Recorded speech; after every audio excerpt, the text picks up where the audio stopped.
What's up, guys? Luckside here. Hope you guys are having a great day so far.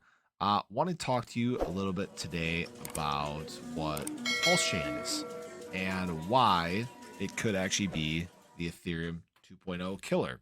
So everybody probably knows by now that Ethereum is going to be going through a merge at some point here, and they're going to be switching from proof of work to proof of stake.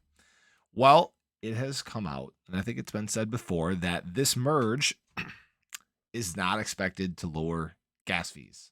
And as we all know, gas fees are a real problem in the space. Maybe not now because the price is a little bit lower, there's a little less load on the network, but as we all saw near the all time high in DeFi, when we had $1,000 transaction fees, that's a little bit too much. So it has come out that for now, Ethereum is patching its gas fee problem with layer 2 rollup that will compress transaction into batches before sending them to the pricey main layer.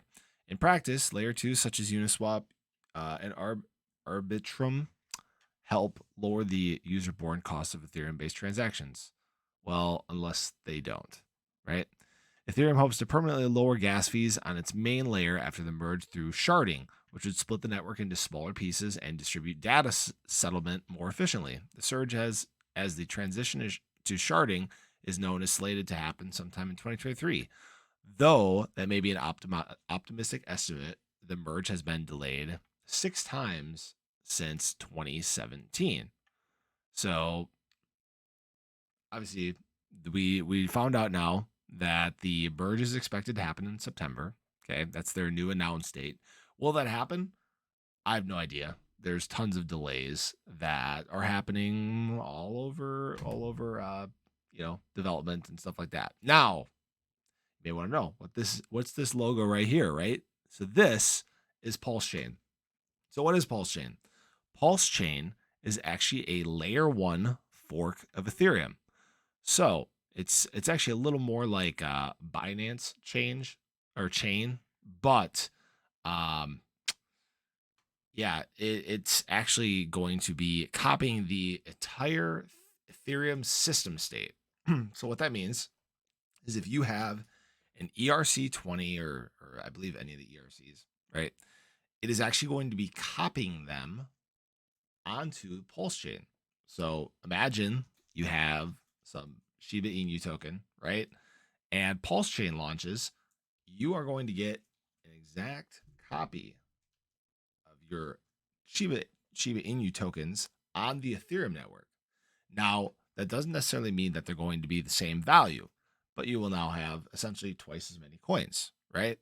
So, again, this is going to be happening for the entire system state of Ethereum.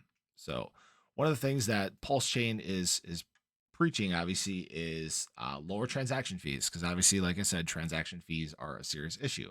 So the amount of Pulsechain tokens or PLS, right, that's going to be out there is about 100 million times what there is for Ethereum currently. Now, keep in mind that Pulse is going to be a deflationary token. So it's going to start with essentially the max supply and it's going to work its way down over time.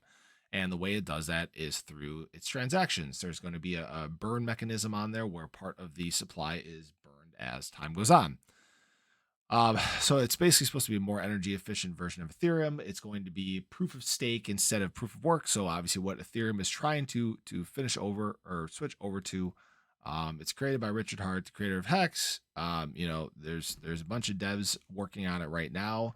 So if you don't have ERC20 tokens right now, it might not be a bad time to get some. Again, this is not financial advice, but if you're just getting a copy just for holding them, I mean, that's pretty cool. One of the cool things too is that you're actually going to be able to bridge over your tokens from the Ethereum blockchain over to Pulsechain. So, for example, even if you're like, oh, whatever, screw whatever's going on Pulsechain, right? Don't want to deal with those tokens. Well, if you want to transact with your ERC20s, you can actually bridge them over to the Pulse network, interact with them there for cheaper fees, and then switch them back. So there's all sorts of cool stuff that is it's going to be happening. I mean, it's got faster throughput. I think it's 2 to 3 second block times versus the 7 to 11 second block times for Ethereum, all sorts of stuff. But we could get into that in another video. I'd already getting a little long here, but just want to keep you guys informed. Obviously, this is something that's coming.